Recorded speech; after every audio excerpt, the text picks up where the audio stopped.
یہ پچھلے سال کی بات ہے، سردی کے سخت دن تھے۔ میں اپنے استاد محترم سے ملنے کے لیے اسکول چلا گیا۔ جب میں اسکول پہنچا تو استاد محترم کلاس کو پڑھا رہے تھے۔ وہ باہر آئے، ہم دونوں اسکول کے بڑے ہال میں بیٹھ گئے۔ ایک چیئر پر وہ بیٹھ گئے، دوسری چیئر پر میں بیٹھ گیا اور ہم نے گپ شپ سٹارٹ کر دی۔ 5-7 منٹ ہم نے گپ شپ کی اور بعد میں مجھے استاد محترم کہنے لگے کہ اسامہ، تمہارے کرنے کا آج ایک کام ہے۔ میں نے کہا سر، آپ کا حکم سر آنکھوں پہ، آپ کام بتائیں۔ کہنے لگے آپ وہ کام کرو گے اور اس کام سے آپ کو ایک سبق ملے گا اور اس سبق پہ آپ زندگی بھر عمل کرو گے تو پھر آپ زندگی میں کامیاب ترین انسان بنو گے۔ میں نے کہا سر آپ کام بتائیں۔ ڈن ہو گیا، میں ضرور عمل کروں گا۔ کہنے لگے آپ نے یہ جو سردی کی وجہ سے گرم جیکٹ پہن رکھی ہے اسے اتار دو، اور سر پہ جو کیپ لی ہے اسے بھی اتار دو، یہ دونوں چیزیں اتار کر سائڈ پہ رکھ دو۔ میں نے بغیر سوال پوچھے ویسا ہی کیا، ان کی بات پہ عمل کیا۔ اگلی دفعہ کہنے لگے کہ چیئر سے نیچے اترو اور نیچے فرش پر بیٹھ جاؤ۔ میں نے ویسا ہی کیا، فرش پر بیٹھ گیا۔ جب فرش پر بیٹھا تو فرش بہت ٹھنڈا تھا، سردی کے دن تھے، دن بھی بہت زیادہ سرد تھا، اور جب فرش پر بیٹھا تو فرش بہت زیادہ ٹھنڈا تھا۔ مجھے کہنے لگے کہ اب درود شریف کی تسبیح سٹارٹ کر دو۔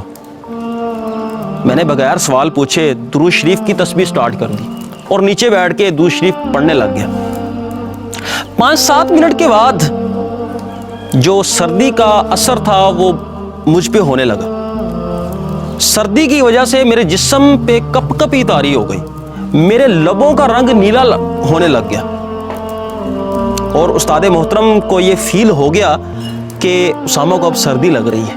مجھے اشارہ کر کے اپنی طرف بلایا اور کہا کہ یہ جیکٹ پہنو اور جیکٹ پہن کر اس چیئر پہ بیٹھ جاؤ۔ میں نے ویسا ہی کیا، میں چیئر پر بیٹھ گیا۔ مجھے کہنے لگے آپ نے کیا فیل کیا؟